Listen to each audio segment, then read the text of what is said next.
The news is so full of sorrows and sadness, it is too ironic to ignore. Hello everyone, welcome to my news talk show. So, what does it look like when you don't really know what side of the story to look at? If you were a journalist per se, what happens when what you see and hear has so much complexity that it's hard to understand? Let's turn our eyes to the Ukraine for a great example. The most important thing is that there is another country that is very worrying for Biden and the United States, and that is the Ukraine. So I want to look into the internal politics of the Ukraine and perhaps shed a little light on what's going on over there. Украденных украинского народа, отмытых с помощью банков и моек в различных юрисдикциях и последующими перечислениями их на счета компании семьи Байдена. A federal press conference was held on Christmas Day, which did not give Biden any face to save.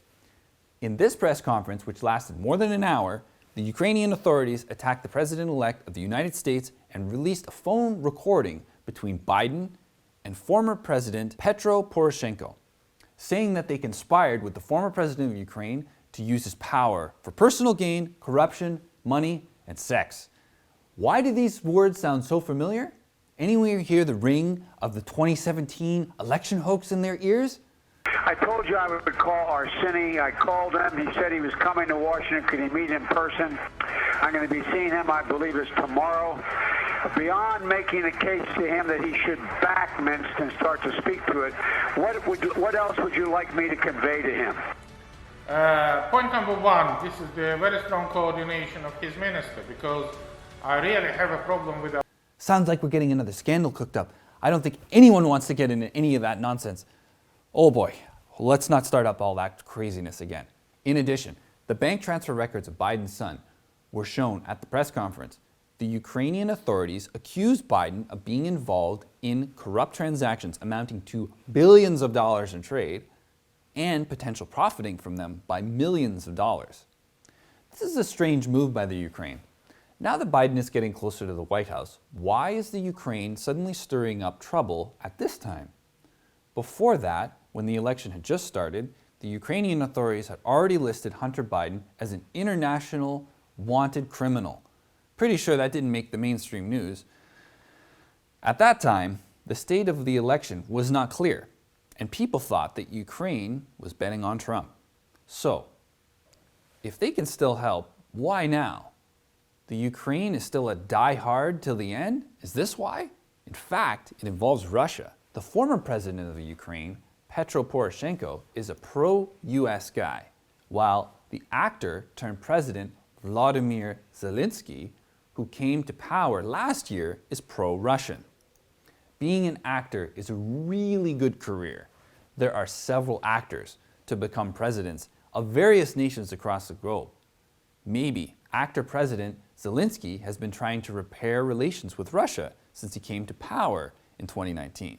If we look at natural gas, Crimea, or the Eastern conflict, or any series of issues where he and Putin are now very close, it looks like they have this I found my long-lost brother feeling.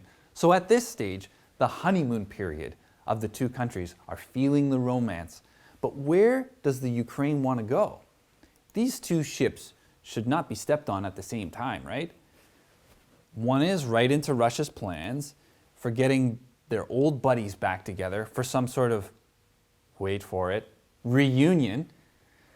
The other ship has sailed, and that's going far off into the distance. That is of independence, freedom, a market economy, a partnership with the US perhaps. And that's going to be all thrown away with Russia's old buddy, Joe Biden.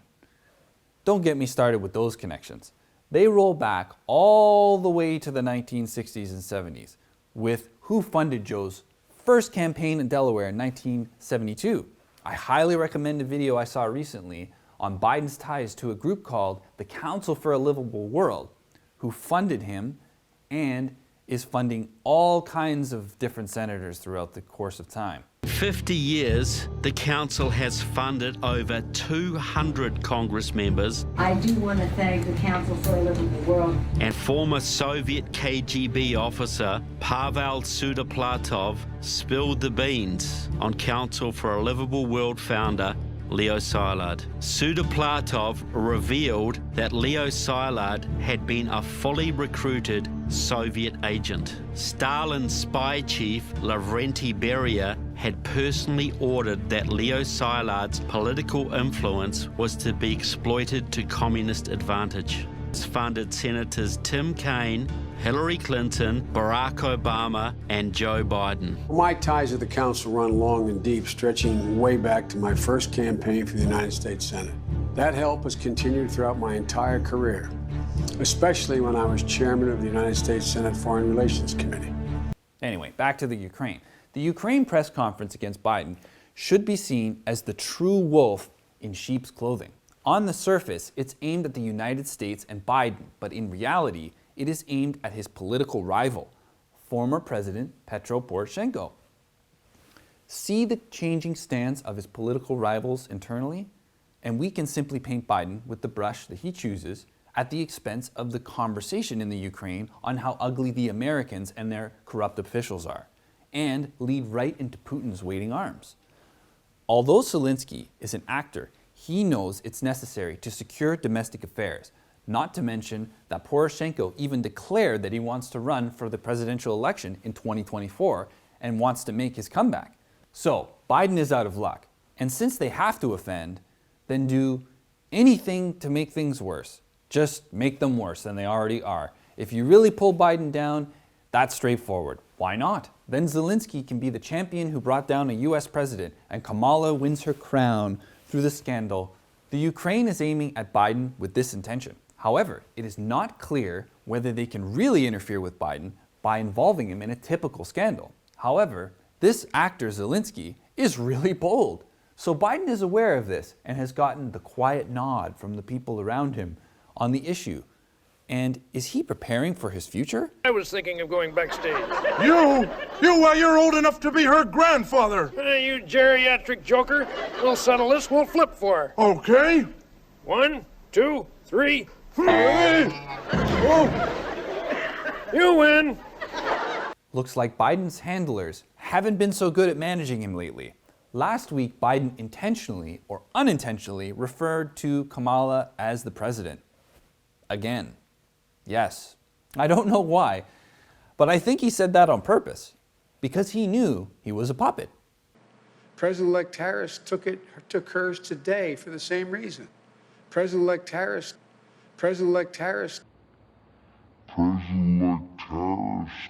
And according to the media, there is a serious split in the Democratic Party, likely an uproar from the center over the far less thugs of the new administration. Sad. There are a lot of good people in the party over there who are deeply troubled over what they see as well. Just like many Republicans, they are simply too scared to speak up. Maybe Biden is unhappy with the forces that control him, and he has made some gestures of opposition. This is a little unexpected. I did not expect Biden to still have some form of guts after almost 50 years of Russian influence via the council. Hey, remember about a year ago when he swore at a guy who asked him about his gun rights? Yikes. I want to dig up that video, but I'll just say that it was very unlike a president to swear at someone at a union rally. I am the union worker that Joe Biden tried to intimidate. Bullshit. Don't be such a worry. Your AR-14s are what... Joe Biden wants to take my AR-14. Let's just not tell him what it really is. AR-14. And AR-14 is forever the joke of the gun owners across America for a reason. All you tech-savvy people, go out and find that quickly. So much for healing the national divide. He's got some guts for sure, and that fire may keep the nation burning one way or another for another 4 years. Who knows? I mentioned that journalism is basically dead, in passing, in several episodes, one form or another. But I have an older episode from the original pilot from the show that we reshot and recut coming out at the end of the week. I will take on the clowns at the Clown News Network, and I hope you'll enjoy it. We hope you're enjoying our content, and we try to keep it engaging. Let's see some comments below, and we'll see you next time on NewsRant.